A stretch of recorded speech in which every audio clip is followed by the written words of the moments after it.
Hey, this is Danny from Scare Talk. Before we get into all the horror greatness, I gotta let you know about Anchor. Anchor is the host site that we use to record our podcast. Anchor will upload your podcast to Apple and Spotify and many other listening platforms. Anchor is completely free, and you can download the app or go to the website, anchor.fm, and you can record straight on there. There's also some cool editing tools that you can use. Did I mention that it's free? Yeah, so if you want to make a podcast, Anchor is the way to go. Go check it out. Now, for the spooky stuff.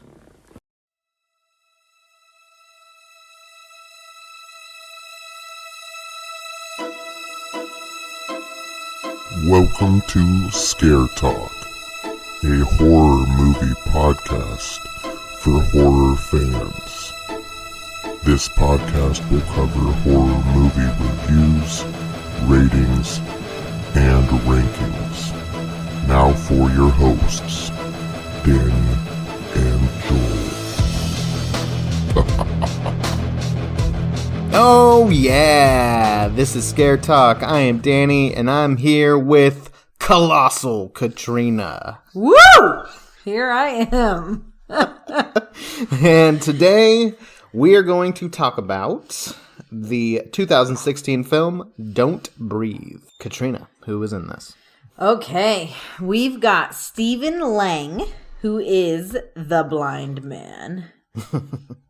And he has been in other films such as Avatar, Tombstone, and Manhunter. Tombstone, it's classic. And then Jane Levy, she has been in Zoe's Extraordinary Playlist. Okay. And Evil Dead. Oh, yeah. Did you know that she was in Evil Dead? No, I didn't recognize her. Okay. She is Cool. Mia in that one. And What If? Okay. Okay. Then we've got Dylan Minnette. Yeah. He is in what many may know him as 13 Reasons Why. He is Clay. He's also been in Prisoner and Alexander and The Horrible, No Good, Very Bad Day. I didn't know he was in that. Yeah. Okay. He is also going to be in Scream 5. Yes, Yeah, you told me that. I don't know what they're calling it. I think they might be just calling it Scream. I don't know if they're calling it Scream 5. I think they've kind of gone back and forth. Anyways. Okay, and the last one we'll mention is Daniel Zavato. He was in It Follows. Yeah. Did you recognize that? No. I didn't either. And Lady Bird. Oh, okay. I did recognize him. I thought he looked familiar, but I didn't know what he was from until I looked it up. Okay. So, yeah. I liked both those movies, though. Yeah. Well, no. I did not like It We Follows. had a debate about It Follows. You can go back and listen to that podcast. It's one of our most popular, most listened to episodes. Yeah. Okay, well, we have a difference in opinions on that one. Yeah. Okay, and then the director and writer is, don't know that I'll pronounce his name right, but I'm going to say Fede Alvarez. Okay. Alvarez, maybe. Alvarez, okay, that's the part you think I pronounced wrong. Maybe Fetty, I don't know. Okay. But he's also done Evil Dead. I did know that. Oh, okay. And The Girl in the Spider Webs. Oh, and Don't Breathe 2?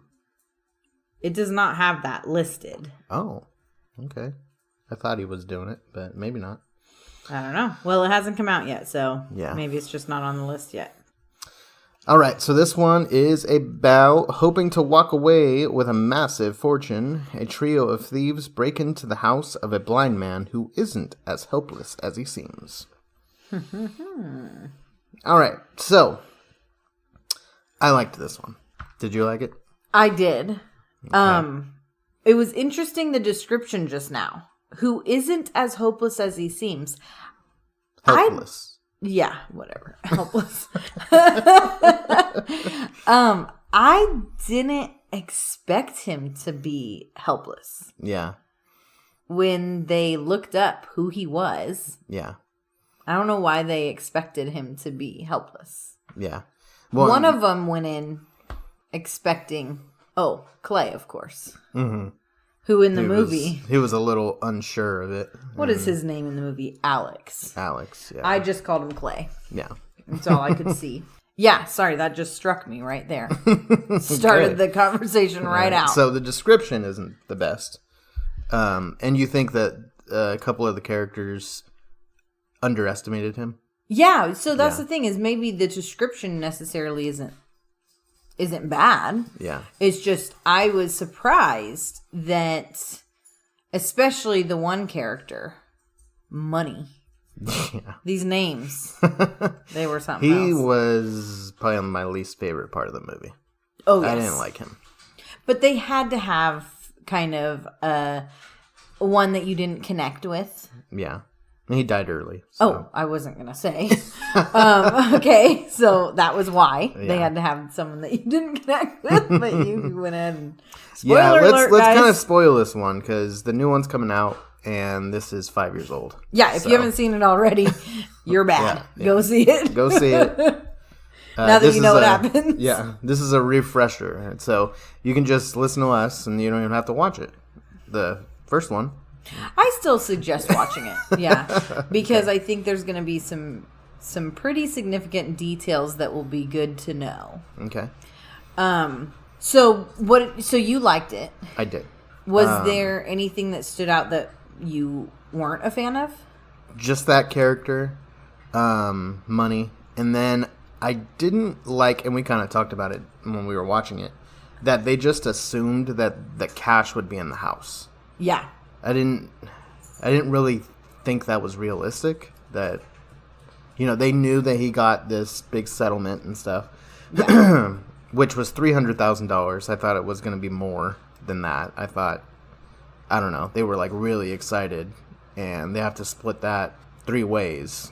So I don't know. Yeah, when you're like, 100,000. I don't know. They're I young. expected it to be more, but They're young, and if you look at where she right was from, like a trailer she's park from, or whatever. yeah. Yeah. And she's just trying to get to California and get away from her home life. Yeah. Which was Bring really- her sister, or Yeah. was that her sister? Yeah. Her little sister. But yeah, I thought it was kind of weird that they assumed the money would be in the house, and not just in the guy's bank. you know? Yeah, that was So- really odd. And it was all in the house. And it was. No, there was more. I was- Didn't they say there was like $1 million? Yeah, I think that they were surprised with how much Yeah. was found. Yeah. But what I was trying to figure out is, did we miss something? So when they met to decide who was next to rob, Yeah. then it was hard to understand what they were talking about. So I wondered if at that time they had said something about how, like, this guy doesn't believe in banks or something. Oh, okay. So he's ex-military, so I kind of thought maybe he's old school, and maybe that's why they kind of had that assumption, Yeah. But, I mean, it's Yeah. not like he was super old, and I don't know. I still thought it was kind of weird. Yeah. So, okay. The biggest negative for me, Okay. and not even a negative, it was just hard to get past, was I could not see Clay as anybody else. Like, I knew him as Clay, and as his character in the movie, Yeah. he was so similar Yeah. to his character in 13 Reasons Why, Clay. Yeah, he was pretty much the same guy. Yeah, and Yeah. so it was really hard for me to get into him as a character. Yeah. And I really like his acting. I think he is a great actor. Mm-hmm. I hope that he has a different characteristics in Scream. What if he's the killer? Ooh. That would be quite the turn I for could him. see him as a killer. Yeah. I I mean, could with see it how, work. like, how upset he got in 13 Reasons Why. Like, there were certain times that, I could see it. That would be quite a twist, I think, if they could pull that off. Yeah. Anyways. So, yeah, that's not really a negative, like you said, but it was distracting, It was I guess. distracting, yeah. Yeah. The other thing that really distracted me was I kept thinking this was just like that video game, Hello Neighbor. Yeah, yeah. And I thought, oh my gosh, are we watching a video game or are we watching a movie? Yeah. You know? Yeah. I wonder what came first. I know, we were supposed to check on that. Yeah. Yeah. I want to say that the game came first, but I'm not sure. I was going to say the opposite. I really liked the blind man. He doesn't have a name, so that's his name.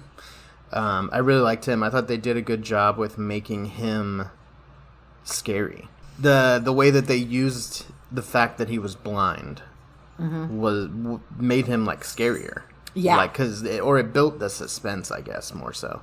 Because he would stand in the middle of a room, and they'd be by him. Yeah. And he's like, it's like, oh, he's right there. I mean, that's why it's called Don't Breathe. Yeah, and the way... not to make noise. Yeah, the way he would look at him was, oh my goodness. I loved how they built each character. Yeah. And I felt like you really got connected to each character. I think they did a good job with building the character without distracting from the actual movie. Yeah. Because even his character, he's watching this home video of his daughter, which is why he got a settlement, because his daughter had that was the whole reason why he had gotten the settlement, is because his daughter was killed. Yeah. And it just really connected you to him. Yeah. And then they had the whole part with her at her home, the girl who was robbing him. And so it made you feel like, I don't know who I'm rooting for. Yeah. I really am like rooting for her to be able to get away. Yeah. And once they killed off Money, then it was like, cool. Now her and Clay can run away together. Yeah. And I was worried the whole time for him. Alex is the actual character's name. Yeah. I was worried for him because I knew it was his dad's company. Right. And I kept thinking, oh my gosh, he's going to be in so much trouble with his dad. You know, not even about the trouble with the cops, the law, yeah. But his dad. Yeah, so I felt like we got to really connect with all the characters except for Money, which was intentional, I feel like, because they were going to kill him off. Yeah. And so we wanted to be relieved that he was gone. Yeah, he didn't seem like a great guy either. Yeah, that's something I really liked, is like, who's the bad guy in this movie? Yeah. You know? Because the blind man also had this kidnapped lady who he was going to impregnate to have another daughter from, and so that was kind of twisted. Yeah. One thing I really did appreciate was that the way he was impregnating her was a little easier to swallow. Yeah. It was twisted. But it was. So, you feel bad for him because he lost his daughter. He's blind. And so he's trying to deal with that and, all that. And then these people are trying to rob him. And so you kind of feel bad for him, but at the same time, you're like, this guy's kind of twisted. So I don't know if I really want to root for him. And then you're like, well, these people are robbers trying to steal. So I don't know if I really want to root for them either. Yeah, but they're young. Yeah. And so. Yeah. And then they had, at least the girl, she had, I guess a good enough reason to want to get out of, to get the money to better her life and her sisters. Yeah, she had a really horrible home life. Yeah. And Alex just wanted to save her. It was all out of love for him. Yeah. Which is a total Clay move. Definitely. So, yeah. Some of the violence and stuff, some of the action was cool. Again, a lot of tension. Yeah, I'm trying to think. There was only one kill, I think. Two kills. Yeah. Yeah. There were 2 kills. So this is the thing, though. This is something that bugged me. There were there were 3 kills. Were there? Yeah, the other girl that he kidnapped. Right. And then Money. And Alex. Oh, and yeah, Alex did die. Yeah. That's right. So the thing is, though, is this girl, she should have died a number of times. Mm-hmm.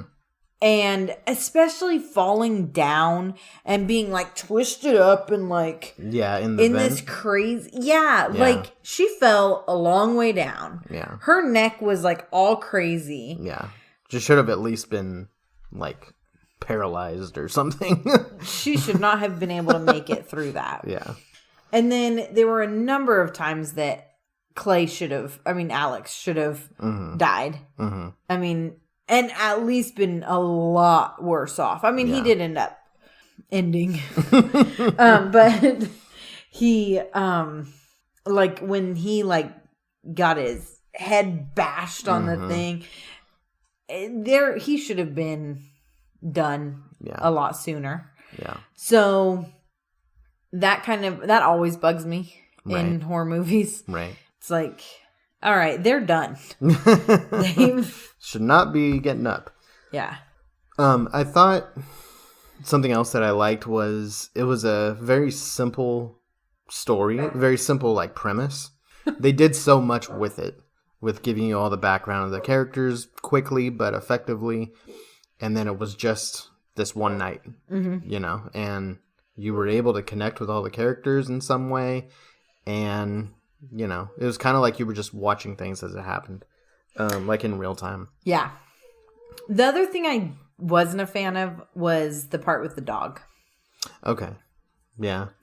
Like after she escapes. Yeah. And then the dog, like Cujo. Yeah. The dog at the car. Yeah. And then they had to like, the way she chose to do the whole trapping him and everything. Yeah. One, I was already preparing myself. Okay, she's going to close the trunk on him. Yeah. And I'm just preparing myself, closing my eyes, ready for it. Like, I don't want to see closing your eyes. Yeah, I don't want to see the dog smashed, But then he gets through. Yeah. And I'm, oh, great. What is she going to do now?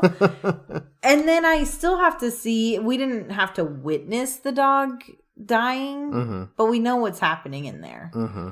And so then it's like, a little bit later in the film, I noticed myself thinking, oh, shoot, that poor dog died. So, I don't know. It was like, did you have to add in a Cujo moment? Yeah. I mean, the first Cujo second when they're like, get all scared. That was fine. Yeah. That was a fun little jump scare. But the next one, I was like, man, why'd you have to do that? Yeah. Yeah, I was wondering, like, because she gets away and then she gets pulled back and, was all of that even necessary? Yeah, I don't think for her that to get it away was. and then have to come back and so. Well, for the beginning of the movie. Yeah, it was a little trick at the beginning of the movie. So you're like, how is that even going to happen? Yeah. So. Yeah. I guess, I don't know. I don't think it was necessary, but it's not a huge negative. Okay, so the next one, are you looking forward to see the next one? I am looking forward to it. I'm curious how it's going to turn, like how is he going to know how to find her? Because I'm sure it's going to he ends up finding her or something. Well, from the trailer, it doesn't look that way. Oh. But it looks like a completely different story. Oh, because the way they ended the movie made it seem like they were setting it up for that. Yeah. Because so the trailer might be a little misleading. I don't know. Yeah. But it looks like a separate story. And he kind of looks like a hero in the trailer. So. Well, he was looking like a hero in the end of the movie. Yeah. Because He was. Yeah. Yeah. There was a whole news report about how because the thing is he even let them believe there were only 2 intruders. Yeah. So, we'll see. I like all the suspense and stuff and the writing and everything. So, hopefully the next movie will at least be good. I don't know how connected it'll be, though, to this one. Okay. Okay, let's grade it. I'm going to give it 78. Okay, I'm going 85. Oh, okay. Yeah. I like this one. 78's pretty decent, though. Yeah. For you. Yeah. I mean, it was good. I enjoyed watching it. There wasn't many times that I was like, oh my gosh, this is, I enjoyed it most of the time. Okay. Yeah, I feel like the suspense is what really gave it a high score for me. Yeah, I think the only time that I cringed was when she fell down the chute and she was fine. Yeah. Okay, well, look out for Don't Breathe 2. We will be reviewing that one as well. And I guess we'll compare the two. Okay, I guess that's it. This has been our review on Don't Breathe from 2016. And this has been Scare Talk. What is it? Sleep tight. Don't let the blind man